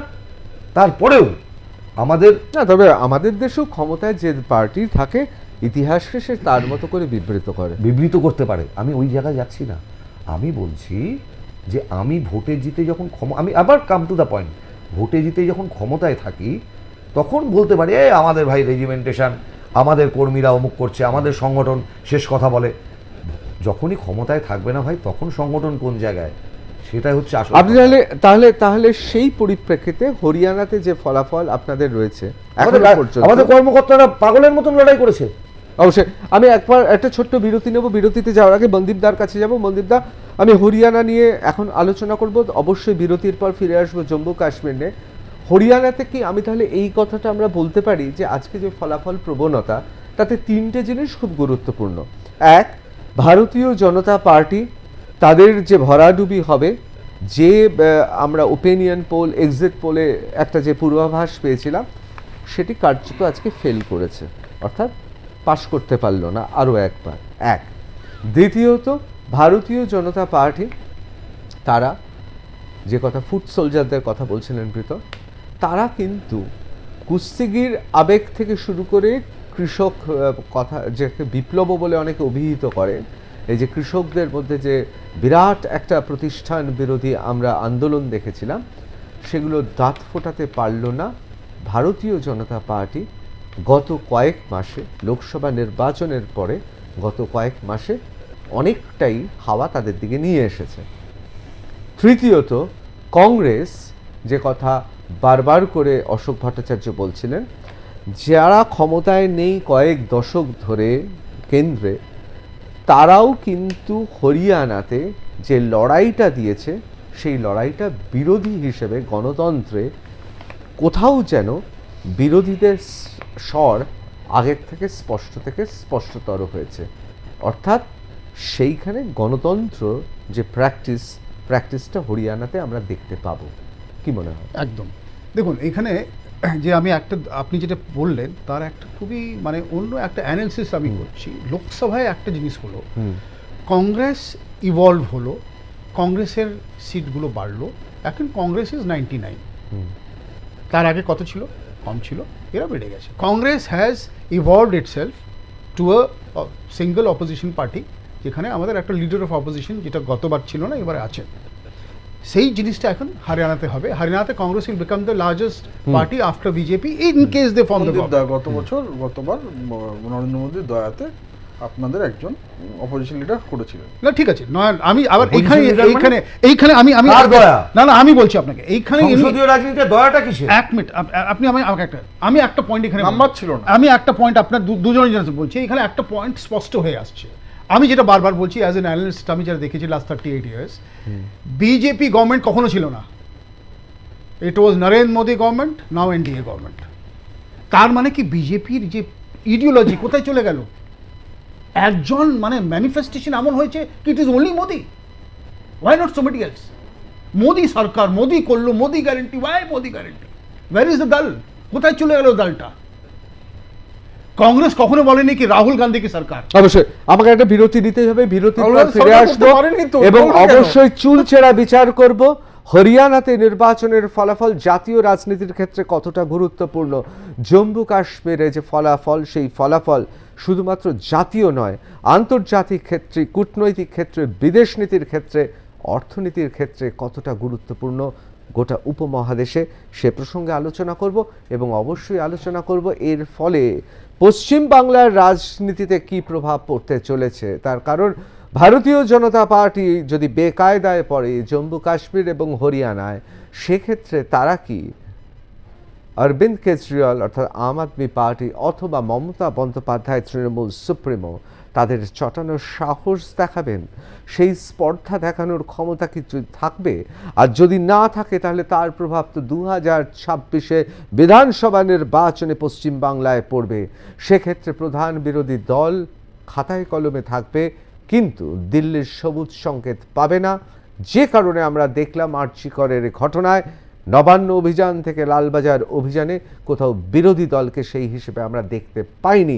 অবশ্যই প্রীতম দত্ত ভারতীয় জনতা পার্টির বিজেপির নেতা সেই প্রশ্নের উত্তর দেবেন। একটা ছোট্ট বিরতি নিয়ে ফিরে আসছি, সঙ্গে থাকুন। তার কারণ এই দুই রাজ্যের ভোটের ফল খুব গুরুত্বপূর্ণ। আর+ নিউজে প্রতি মুহূর্তের আপডেট হরিয়ানা এবং জম্মু কাশ্মীর থেকে আমরাই আপনাদের সামনে তুলে ধরছি। আমি ঋতব্রত ভট্টাচার্য ফিরে এলাম দুই রাজ্যের ভোটের ফলে। বিরতির আগে আমরা কতগুলো প্রশ্ন উত্থাপন করেছিলাম, অবশ্যই সেই প্রশ্নগুলো নিয়ে আমরা বিশিষ্ট প্যানেলিস্টদের সঙ্গে আলোচনা করব। কিন্তু তার আগে এই মুহূর্তে সবচেয়ে বড় খবর জম্মু কাশ্মীর থেকে। জম্মু কাশ্মীর থেকে খবর পাওয়া গিয়েছে যে নির্বাচন যত এগোচ্ছে, নির্বাচনের ভোটের ফলাফল আসছে এবং জয় আমর আবদুল্লাহ অত্যন্ত তাৎপর্যপূর্ণ, গুরুত্বপূর্ণ, অবশ্যই কারোর কারোর কাছে প্রত্যাশিত। জয় আমর আবদুল্লাহ অত্যন্ত গুরুত্বপূর্ণ খবর, জয়ী হিসেবে তাকে ঘোষণা করা হয়েছে।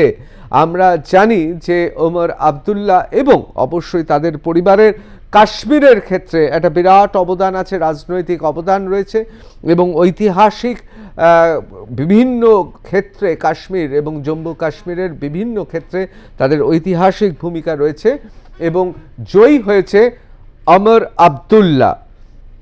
এবং ভোটের ফলাফল তিনি কিন্তু বাদগাম কেন্দ্রে জয়ী ওমর আবদুল্লাহ এবং অনেকের কাছেই প্রত্যাশিত। এবং ওমর আবদুল্লাহর এই জয়, বাদগাম কেন্দ্রের জয় অবশ্যই জম্মু কাশ্মীরের ক্ষেত্রে অত্যন্ত গুরুত্বপূর্ণ, তাৎপর্যপূর্ণ।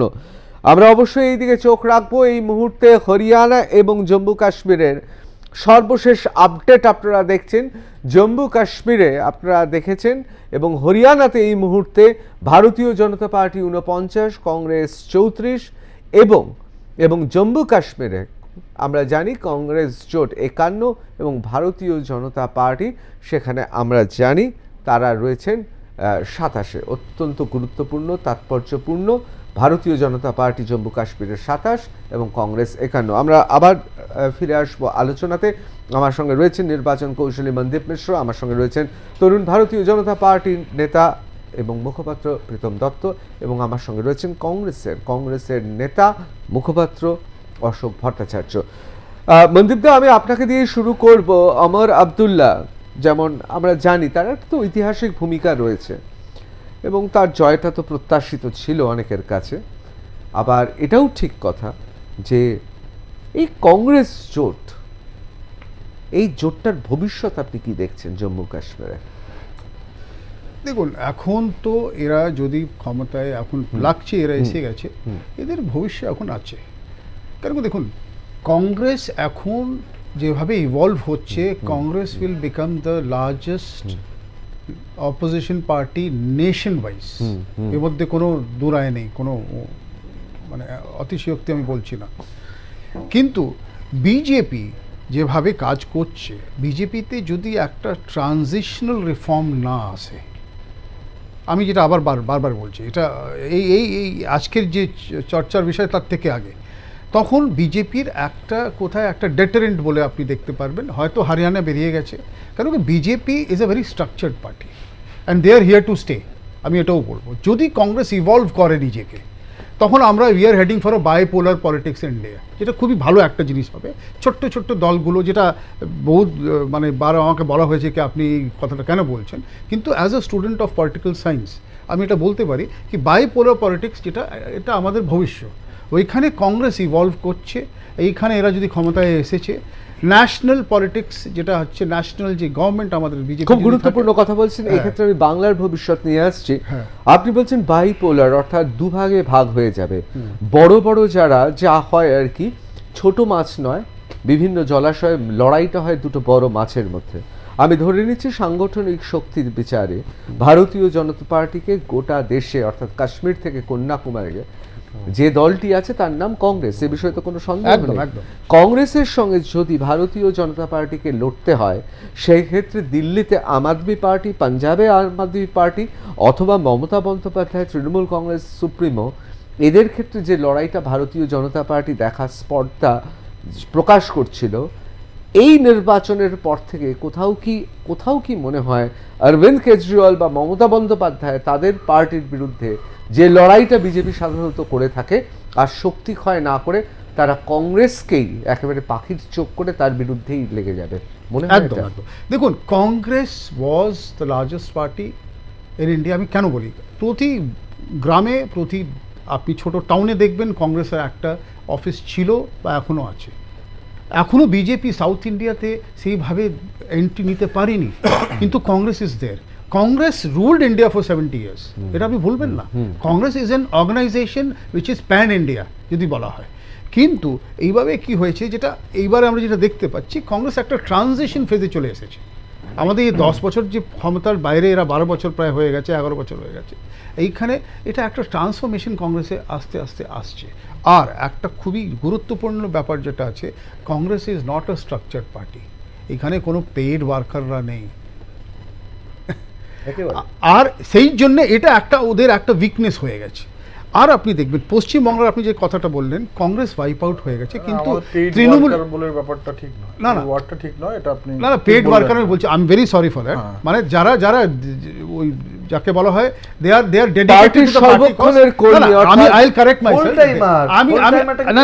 আমি কারেক্ট করলাম, মানে they are paid remuneration for working for the party. এটাই হলো। আমি ওটা ঠিক আছে, পেড বলবো না, but they are being paid remuneration. মানে সর্বক্ষণের জন্য পার্টিতে রাজনৈতিকভাবে পেশাটাই রেমুনারেশন কথাটাও তো খুব গুরুত্বপূর্ণ, যেটা উনি বললেন। এবারে যেটা আপনি দেখছেন, না I am very sorry for that, মানে ফর দ্যাট আমি কখনো আমি কোনো পলিটিক্যাল দলের লোক নই। না, আপনি হার্ট করতে তো উনি যেটা বলেছেন আমি সেটা অ্যাকসেপ্ট করলাম। না, কোথাও মনে হচ্ছে এটা অরবিন্দ কেজরিওয়াল এবং মমতা বন্দ্যোপাধ্যায়ের সুবিধা হলো। আমি ওইখানেই আসছি। ভারতীয় জনতা পার্টি যত বেকায়দায় পড়বে, তত তাদের রাজ্যে অর্থাৎ দিল্লি এবং পশ্চিমবাংলায় ভারতীয় জনতা পার্টি বিভিন্নভাবে আর ছোট ছোট ক্ষেত্রে আর সেই হিসেবে টক করে যাবে না। অন্যদিকে কংগ্রেস তারাও কিন্তু চাইবে তৃণমূল কংগ্রেসকে বা আম আদমি পার্টিকে পাশে নিয়ে বিজেপির সঙ্গে লড়াই করতে। দেখুন, এবং এরা অফশুট, বেঙ্গলে Trinamool Congress is an offshoot of Congress. Congress থেকেই তাদের জন্ম। এখানে কংগ্রেস নীল হয়ে গেছে, কিন্তু আমি যেটা দেখতে পাচ্ছি in the future to come, যদি কোনো কারণে তৃণমূল যদি অ্যান্টি ইনকামবেন্সির একটা চপেটে চলে আসে, যেটা হবে আজ না হলে কাল হবে, তখন কারা আসবে? কংগ্রেস আর সিপিআইএম, এর মধ্যে দুটোর মধ্যে একটা চয়েস। কংগ্রেস এখানে রিভাইভাল হবে, কেন কি ওরা যাদের বলা হয় একটা লিবারেল পলিটিক্স কংগ্রেসের আছে, লিবারালাইজেশন যে একটা কনসেপ্ট পলিটিক্সে, সেটা কংগ্রেস নিয়ে চলে। রাজনীতিতে একটা উদাহরণ বেঙ্গলে আমি দেখছি আবার উত্থান হবে কংগ্রেসের। BJP will remain as a party, কিন্তু বিজেপির যে মানে আপনি দেখবেন যে গ্রাউন্ড লেভেলে যেভাবে এরা তৈরি করেছিল নিজেকে, সেই এখন স্টিম যাকে বলা হয় ভাবটা আর নেই। বেঙ্গলে আমি দেখতে পাচ্ছি কংগ্রেসের উত্থান, হয়তো সিপিআইএম আবার একটা গ্রাউন্ড হোল্ড করবে, কিন্তু বিজেপি যে একটা বাসটা মিস করে গেছে 2026 আমি দেখতে পাচ্ছি না বেঙ্গলে।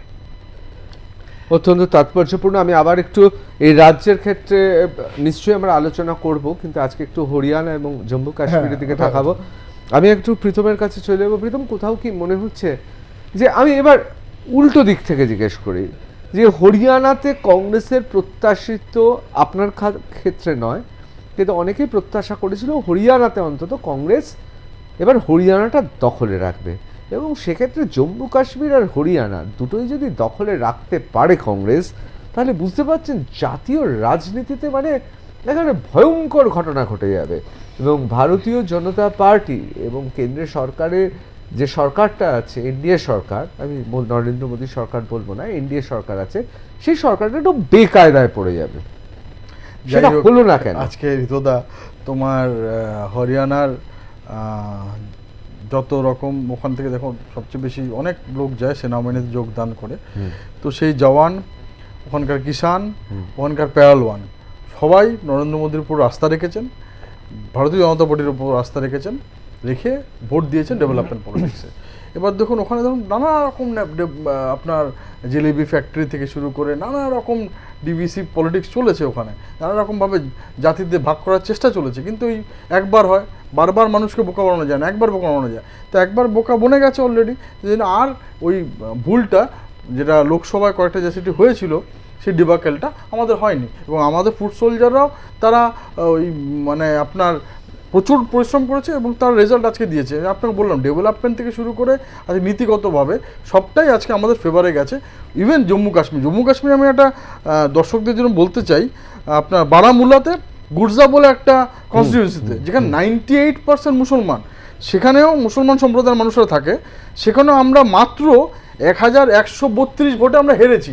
তার মানে আজকে ঋতুদা যেভাবে করে আজকে কংগ্রেস এবং বিরোধী দলরা মুসলমান সম্প্রদায় খেপিয়ে দেয় আমাদের বিরুদ্ধে, আজকে কিন্তু তারাও বুঝতে পারছে, তারা দেখতে পাচ্ছে, কিন্তু আমরা বেশিরভাগ মুসলমান ভাইদের হয়তো বোঝাতে পারিনি, কিন্তু তারাও কিন্তু আজকে ডেভেলপমেন্টের জন্য ভোট দিচ্ছে।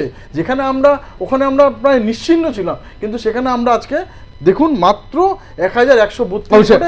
আমি প্রীতম আমি আসছি, আমি একবার অশোকদার কাছে যাব। অশোকদা, যে কথা প্রীতম দেখাচ্ছেন এবং তিনি যে সংখ্যা বলছেন এবং শতাংশ হারে 98% সংখ্যালঘু, এদেশের সংখ্যালঘুরা যেখানে রয়েছে, সেখানে যদি এই ফলাফল হয়, তাহলে তো বোধহয় ভারতীয় রাজনীতির ক্ষেত্রে খুব ছোট্ট ঘটনা হলেও যে কথা প্রীতম দাবি করছে যদি হয়, তাহলে এটা তো বিরাট তাৎপর্যপূর্ণ। আমরা তো দেখুন এই তো এতক্ষণ পরে আপনি আমার কথার মাঝে আমি ওর কথাটা খুব ভালো শুনেছি। আপনার এই অনুষ্ঠান যারা দেখেছেন, যদি আপনি প্রি রেকর্ডিং আবার কিছু চালান, একটু পিছিয়ে যান, তাহলে দেখবেন প্রীতম কিছুক্ষণ আগে কী কথা বলেছিল।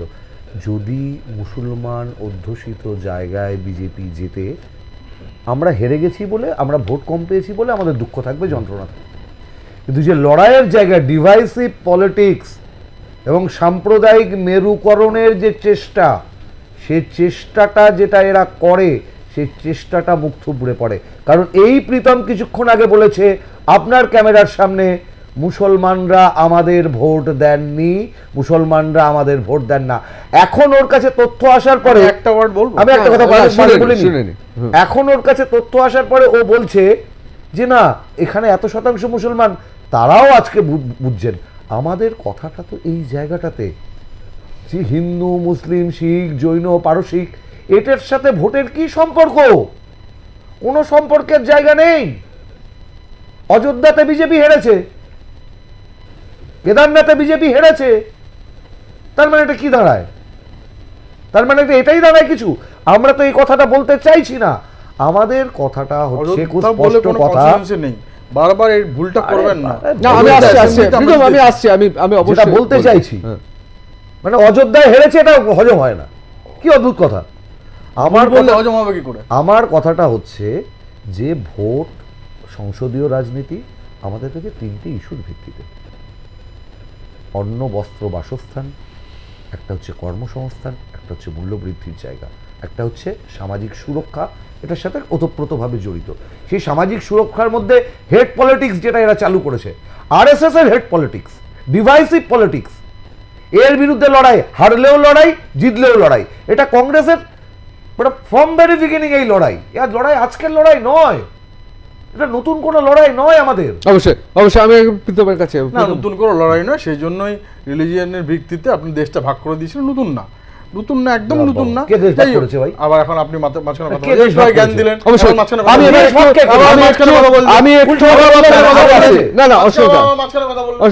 রিলিজিয়নের ভিত্তিতে আপনারা দেশটা ভাগ করেছেন কংগ্রেস। আবার আর বলে এবং এবং এবং আজকে যেমন আমি আগেও যেটা বলেছি এখনো তাই বলেছি, আমরা আমরা একটা তখনও দেশভাগ বলেছি নিয়ে ঘন্টার যে পর আমরা ঘন্টা বেশি বিতর্ক কথা চলছে। সম্মান বাইরে বোঝাতে পারিনি, কিন্তু কিছু মানুষ বুঝতে পেরেছে, এখন এখন বলেছে, না, না, না, আমি না, তখনও বলেছি পৃথক, যে মুসলমান না না না না পৃথক, না না না না পৃথক, ভিডিও চালিয়ে দেখাও। না না না না পৃথক, না আমি একটা কথা, দেশভাগের ক্ষেত্রে কিন্তু আপনাদের পূর্বসূরি কমিউনিস্টরা দেশভাগ একটা বড় ব্যাপার, এবং এখানে কংগ্রেস আলোচনার ব্যাপার 10 মিনিটে। প্রত্যেকে বাঙালি হিন্দুর সঙ্গে বিশ্বাসঘাতকতা করেছে। প্রত্যেকটা রাজনৈতিক দল সেই সময় বাঙালি হিন্দুর সঙ্গে বিশ্বাসঘাতকতা করেছে। বাঙালি যে কোনো- হিন্দুরা আজকে না না কি বাঙালি করেছে? হিন্দুর কোনো রাজনৈতিক দল নেই। পশ্চিমবঙ্গ বাঙালি হিন্দু রাজনৈতিক দল নেই। জন্য দুর্গা পুজোতে বাংলাদেশে কি হচ্ছে? বিদেশের দালাল ছিল। দুর্গা পুজোতে বাংলাদেশে কি হচ্ছে?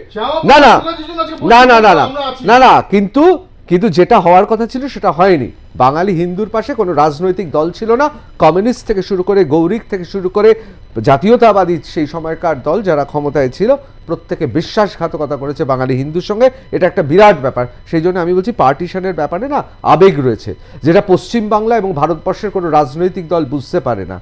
সুতরাং বাঙালি হিন্দুর যেহেতু কোনো রাজনৈতিক দল নেই এবং ভারতবর্ষের বুকে এমন কোনো রাজনৈতিক দল বা পশ্চিমবাংলায় এমন কোনো রাজনৈতিক দল নেই ভারতীয় জনতা পার্টি যারা প্রতিষ্ঠা ভারতীয় করেছিল বাঙালি হিন্দু। না করতে পারে, সে কমিউনিস্ট পার্টিও প্রতিষ্ঠা করেছিল, সে কংগ্রেসও প্রতিষ্ঠা করেছিল, আমরা কিন্তু তাই বলে কোনো রাজনৈতিক দল নেই। আমি একটা কথা বলছি। পশ্চিমবঙ্গে দাঁড়িয়ে না, না, আপনি খুব ভালো আলোচনা তুললেন। একমাত্র আপনার আমি দুটো মানুষের কথা বলতে চাই।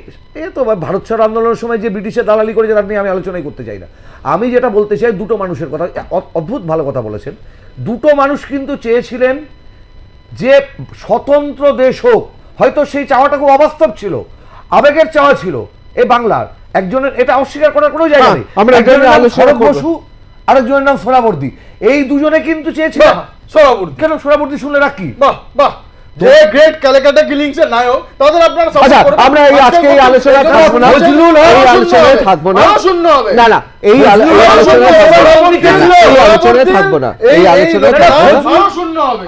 ভারতবর্ষের মানুষ, বাংলার মানুষ শুনুক। এবং আজকে যে না, বাংলাদেশে আমরা এই আলোচনা করবো, অসংখ্য পৃথক, আমরা এই আলোচনা করবো। আরে না না ফজলুল্লাহ মন্ত্রিসভার অর্থমন্ত্রী ছিলেন, তোমাদের এই দ্বিচারী সভা প্রসাদ। না না আমি এই আলোচনা করবো। আমার বাজে তার জন্য এখানে রয়েছেন, তার সম্বন্ধে আপনার আমি প্রীতম এবং অশোকদা,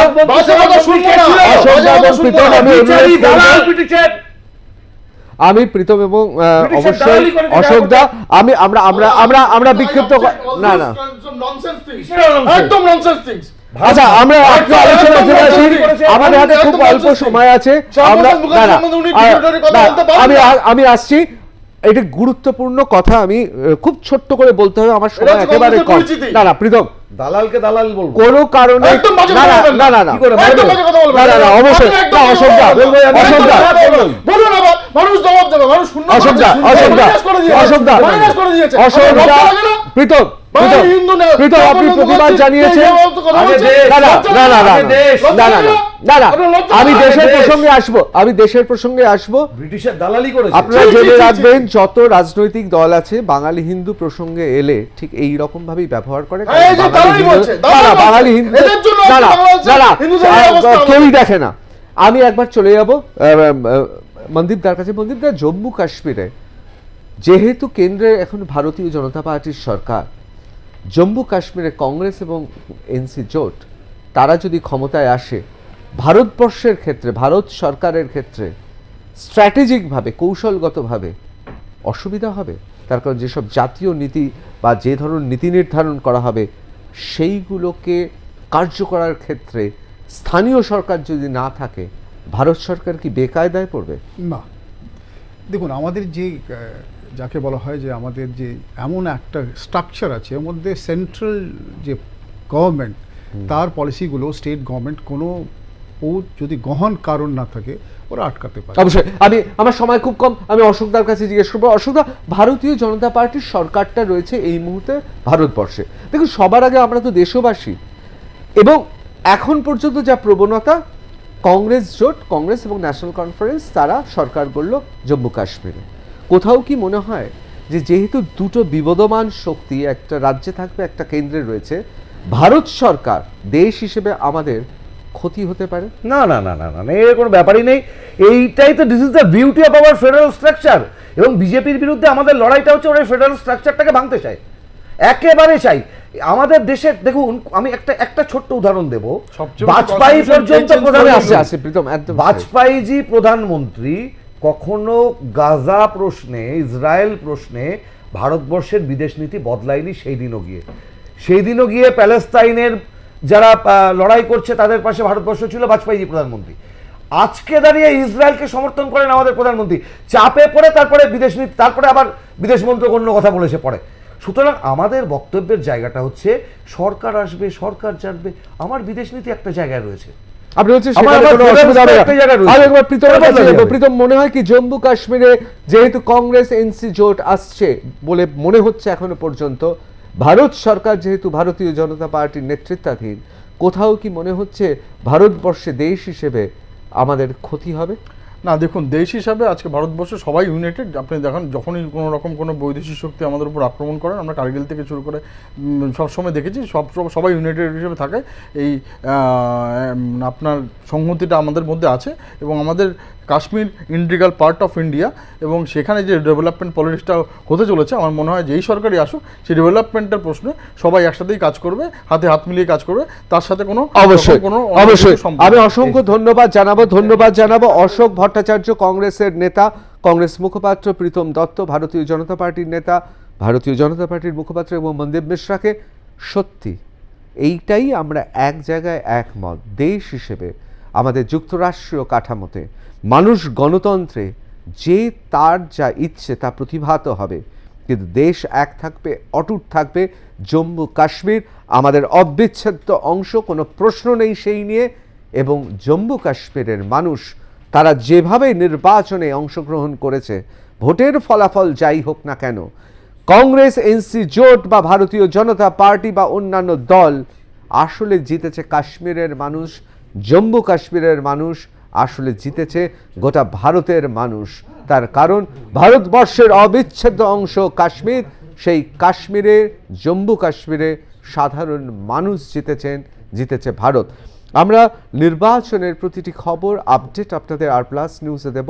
আপনারা জানেন রাজ্যের দুটি রাজ্য, অর্থাৎ ভারতবর্ষের দুটি অত্যন্ত গুরুত্বপূর্ণ রাজ্য, একদিকে হরিয়ানা, অন্যদিকে জম্মু কাশ্মীর, তার ফলাফল জাতীয় রাজনীতির ক্ষেত্রে খুব গুরুত্বপূর্ণ শুধুমাত্র জাতীয় রাজনীতির ক্ষেত্রে নয়, বৈদেশিক নীতি এবং উপমহাদেশেও অত্যন্ত গুরুত্বপূর্ণ এই ফলাফল। সুতরাং সেই দিকে আমাদের নজর থাকবে, সবসময় আপনারা আপডেট পাবেন। আপাতত আমি বিদায় নিচ্ছি, আমার সহকর্মী তিনি আসছেন কিছুক্ষণের মধ্যেই, আবার আমরা সর্বশেষ আপডেট আপনাদের জানাবো। একটা ছোট্ট বিরতি নিয়ে আমার সহকর্মী আসছেন আপনাদের এই দুই রাজ্যের ফলাফল জানাতে।